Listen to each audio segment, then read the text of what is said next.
we are facing several challenges of a truly global nature, the Council's mission of promoting better understanding between the United States and the rest of the world is more relevant than ever.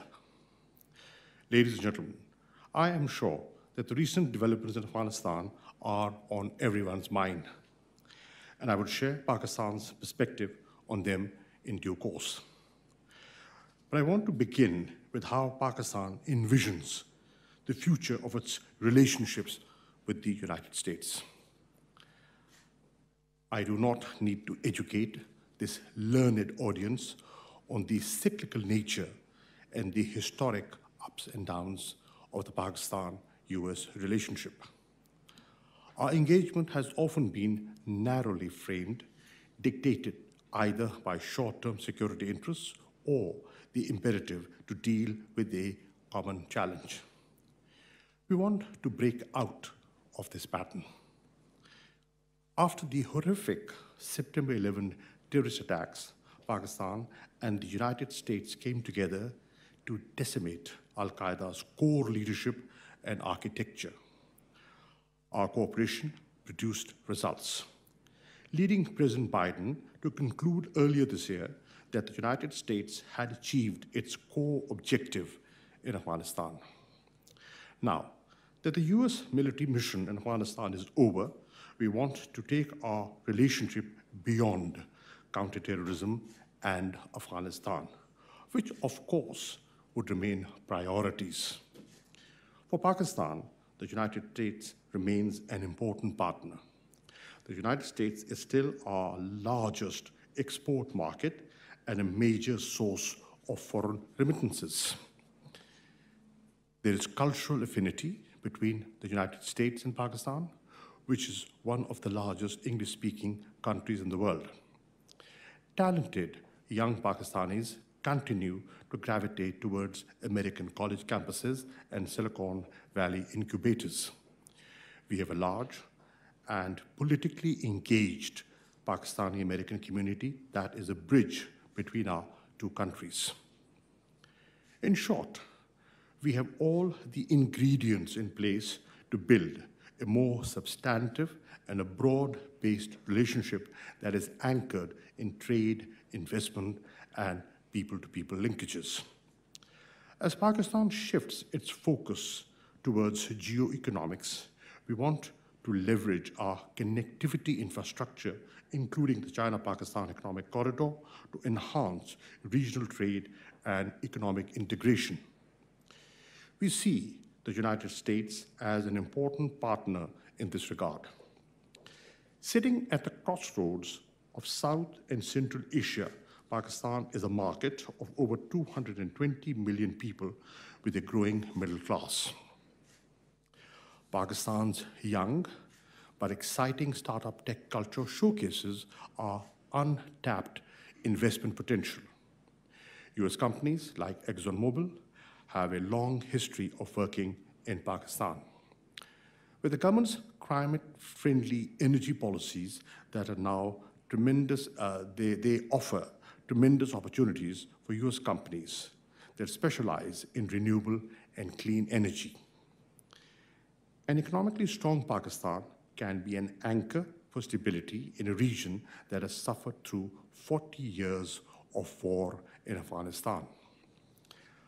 Pakistan can work with the United States through the Development Finance Corporation to generate economic activity along the Pakistan-Afghanistan border. This could in turn help the Afghan people rebuild their war-ravaged country. The Pakistan-U.S. Uzbekistan-Afghanistan quadrilateral could be similarly leveraged to support Afghanistan's post-war reconstruction. Ladies and gentlemen, the government of Prime Minister Imran Khan was elected on a promise of delivering jobs, growth, and prosperity to the people of Pakistan.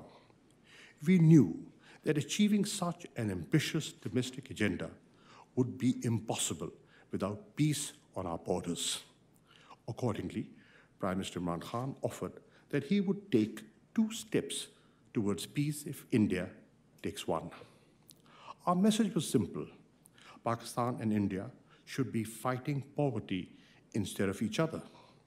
Unfortunately, India not only spurned our overtures for peace, but took actions in occupied Jammu and Kashmir that have pushed South Asia into a blind alley.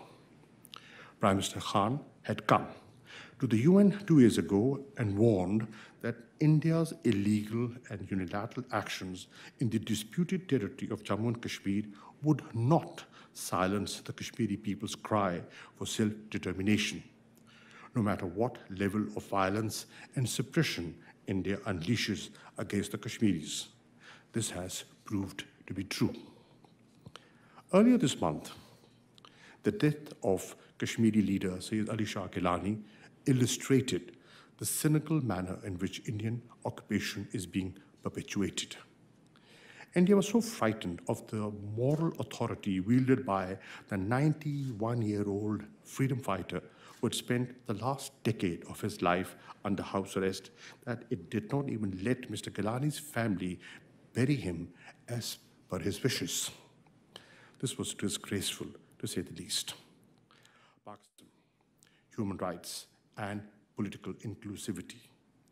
With careful engagement and persuasion, we may be able to nudge the Taliban in the right direction.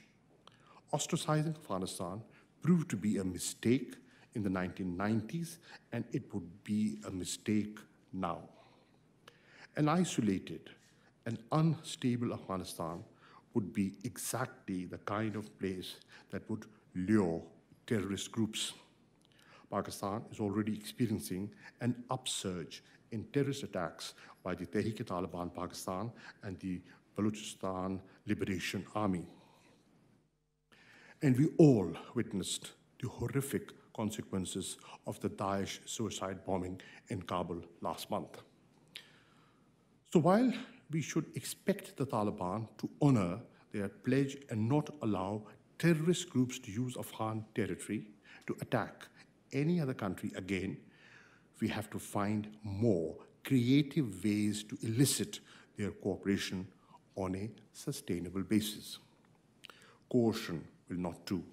Constructive engagement and steps to avert humanitarian crisis and stabilize the economy would be indispensable. We should also be vigilant against regional spoilers who were opposed to the Afghan peace process and are clearly disappointed that Afghanistan seems to have averted a long and bloody civil war for now. In the final analysis, an inclusive end state in Afghanistan remains the international community's best counterterrorism investment. We should continue to pursue it. I thank you. वज़ीर ख़ारिजा Shah Mahmood Qureshi council on foreign relations से New York में खिताब कर रहे थे। उन्होंने कहा कि पाकिस्तान और अमेरिका के माबैन तारीख़ी ताल्लुकात हैं। अमेरिका अफ़गानिस्तान में अपने बुनियादी अहदाफ हासिल कर चुका है। पाकिस्तान 22 करोड़ अफराद पर मुश्तमिल उभरती हुई मार्केट है। हमारा ख़ित्ता अफ़गानिस्तान में 40 साल से जारी जंग से शदीद मुतासिर हुआ। अब वक्त है कि अफ़गान अवाम के उनके मुल्क की तामीर नौ के लिए मदद की जाए। हम अमन, तरक्की और खुशहाली का दाखिली एजेंडा अपनी सरहदों पर अमन कायम किए बगैर हासिल नहीं कर सकते। वज़ीर ख़ारिजा शाह महमूद कुरैशी का कहना था कि अफ़गानिस्तान की हालिया सूरत हाल हर एक की नज़र और जहन में है। पाकिस्तान और अमेरिका के दरमियान तारीख़ी ताल्लुकात हैं। 9/11 के वाक़यात के बाद अमेरिका और पाकिस्तान ने मिलकर दहशतगर्दी का मुकाबला किया है। न्यूज़ स्टूडियो से फिल वक्त इतना ही। मज़ीद बाखबर रहने के लिए हमारे साथ रहिए।